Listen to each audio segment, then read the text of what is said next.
Fase primaria vamos a tener el coágulo provisional, que también se le llama coágulo blanco. El rojo definitivo viene después. ¿Ok?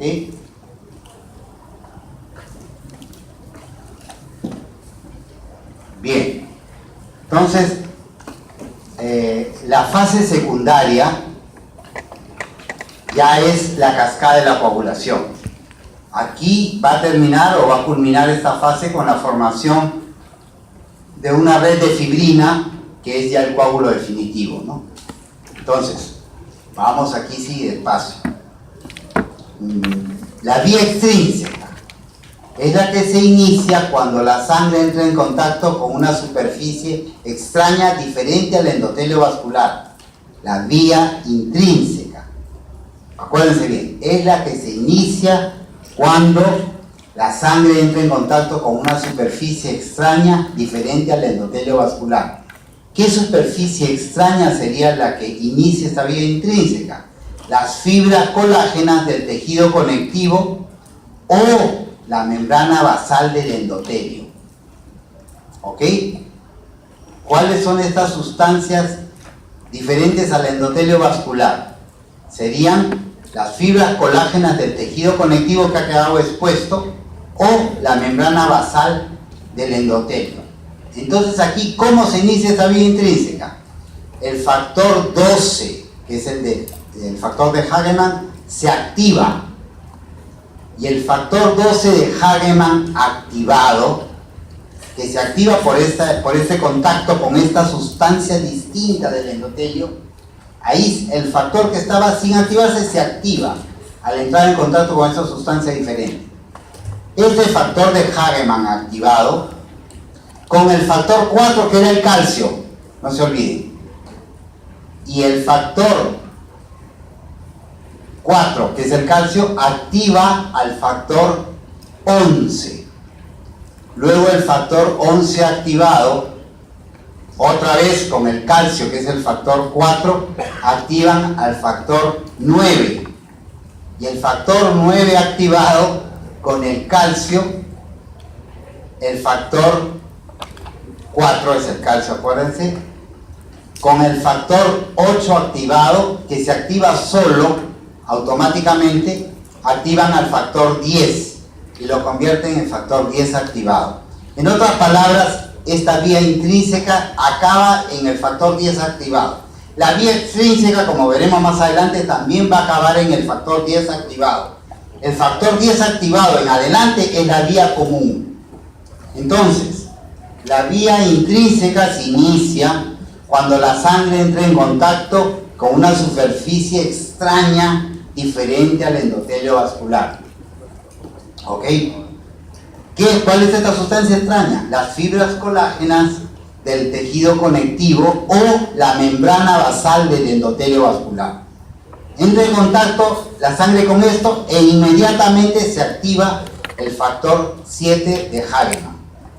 Este factor activado, ¿no es cierto?, con el calcio, que es el factor 4, activa al factor 11. Luego el factor 11 activado con el calcio nuevamente, que es el factor 4, activa al factor 9. El factor 9 activado nuevamente con el calcio, que es el factor 4, y el factor 8 activado, que se activa automáticamente solo, activan al factor 10, que se convierte en factor 10 activado, y ahí se va a iniciar la vía común. Ahora nos vamos al otro lado. Nos vamos a la vía extrínseca. La vía extrínseca se inicia con el factor tisular, que es el factor 3 del tejido endotelial dañado. Aquí sí se activa, se inicia con el factor tisular, que es justamente el que se libera por el tejido endotelial dañado. Esto activa ¿qué factor? Al factor 7, que por acción del factor 7 activado y el factor 4, que es el calcio, activa el factor 10, convirtiéndolo en el factor 10 activado. Esta vía extrínseca es mucho más rápida. Se inicia con el factor tisular 3, que es el que es liberado cuando se daña el vaso. Y esto activa activa el factor 7, que por acción del del calcio, este factor 7 activado activa el factor 10, convirtiéndose en factor 10 activado. Es muy sencillo y muy fácil. Entonces ya tenemos por la vía extrínseca, el daño del vaso libera el factor 3 tisular, que va a culminar en el factor 10 activado, por una simple reacción rápida. La vía intrínseca más bien se activa cuando la sangre entra en contacto con una sustancia diferente a la del tejido endotelial, pero sí que está próxima al tejido endotelial, que serían el tejido conectivo o la membrana basal del endotelio. Y ahí sí hay varias reacciones, que se inicia con el factor 12 de Hagemann, que es activado. En todas las activaciones, casi en todas, se produce la activación con presencia del calcio, que es el factor 4. Cuando vean ustedes en esquema, van a entender esto rápidamente. Bien, teníamos la vía extrínseca y la vía intrínseca. Por ambos lugares se llegó al factor 10 activado.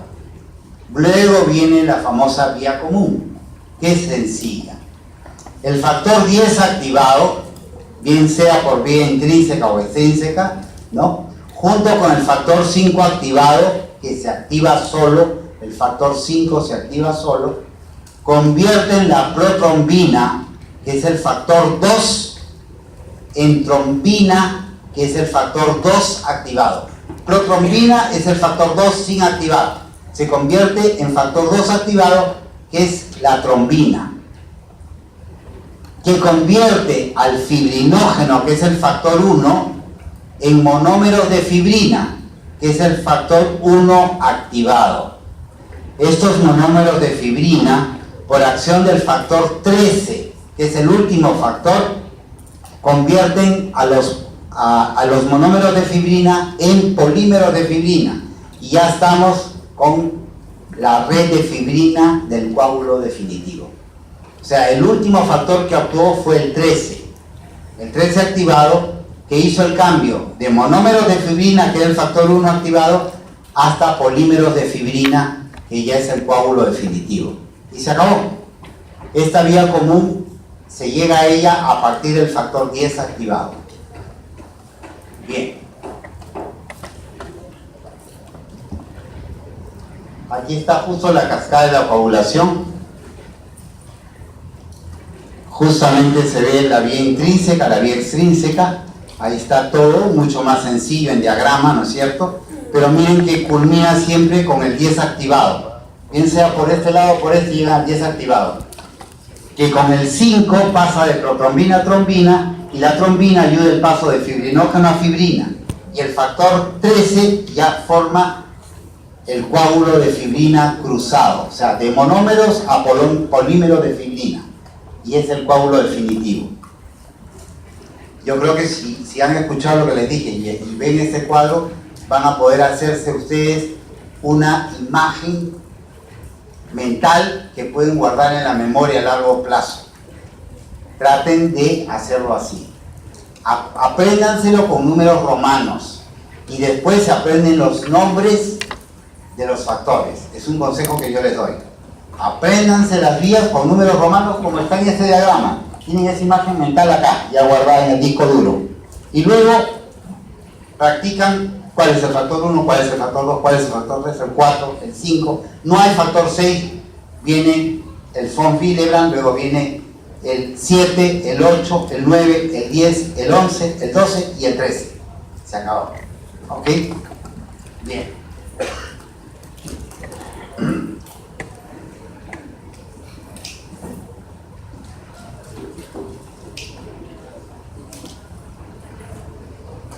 Yo creo que está claro.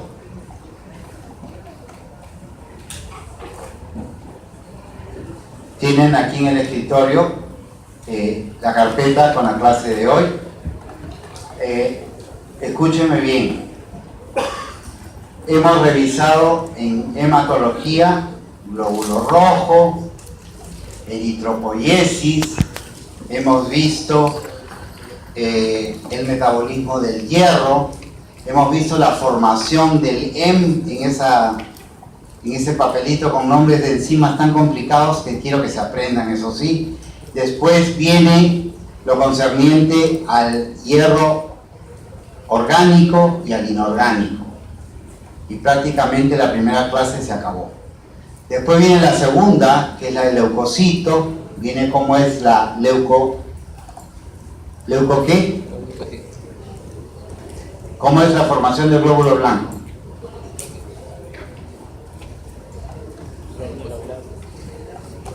Si una es eritropoiesis, la otra es leucopoiesis, ¿no? La leucopoiesis, muy bien. La leucopoiesis lleva justamente a la maduración del glóbulo blanco. Dijimos que habían varias formas de clasificarlo, hay que acordarse, ¿no? De granulocitos a granulocitos, de mononucleares y polimorfonucleares, es fácil. Y luego saber cuáles son cada uno de ellos. No les he pedido tamaños de células, no quiero que se memoricen, eso sería inútil, se lo vuelvo a decir, jamás les voy a preguntar eso. Pero sí quiero que sepan qué cosa es un abastonado, que era un polimorfo nuclear en banda. ¿Se acuerdan del abastonado? Cuando esto aumentaba era porque estábamos perdiendo la guerra, como Hitler, cuando los rusos entraban a Berlín. Aparece cuando una infección está perdida y la bacteria o el microbio que causa la infección está dominando a ese cuerpo. Quiere decir que el antibiótico probablemente no es bueno. Entonces, cuando hay desviación izquierda, hay que cambiar la terapéutica. Eso es desviación izquierda. Incremento del porcentaje de abastonados en sangre circulante. Cuando hicimos la eritropoiesis de la primera clase, vimos también qué cosa era un reticulocito. Cuando habían reticulocitos era útil para clasificar a las anemias en regenerativas y arregenerativas. Si yo tenía una persona con anemia y hacía un extendido de sangre periférica y veía que había muchos reticulocitos, quiere decir que esa anemia era regenerativa, no era arregenerativa. Entonces ya descarto todas las causas de hipoplasia o aplasia medular. No es cáncer, no es radiación, no es fármacos citotóxicos, sino me voy a las otras causas de anemia, ¿ok? Entonces esto es útil para la práctica médica, no para fastidiarlos, ¿ok? Bien, y esta última clase que tiene algunas cositas, la plaqueta, que a veces no se estudia mucho, como es la característica. En el caso de la maduración de la plaqueta, es una célula grandota que se revienta y se liberan las plaquetitas, ¿no? Y estas plaquetas tienen, a pesar de ser pequeñitas, insignificantes y que hay realmente poco porcentaje en sangre, como vimos en la práctica de esta semana, es infinitesimal la cantidad de plaquetas con respecto a los glóbulos rojos. Sin embargo, es muy importante.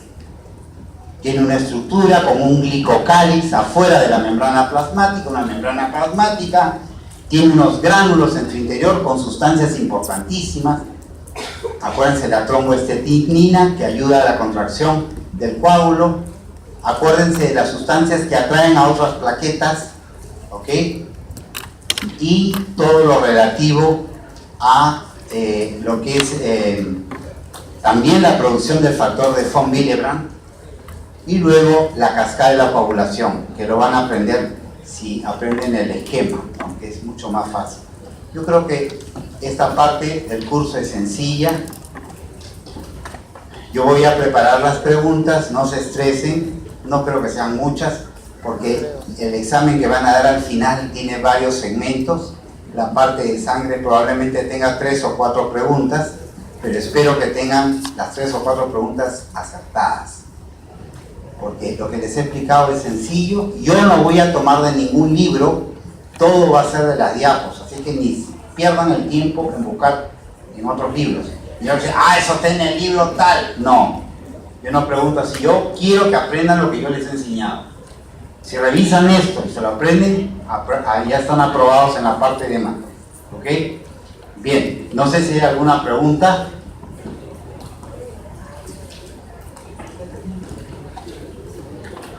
Muy bien, entonces estudien y seguramente ya nos vemos con los grupos de práctica la próxima semana.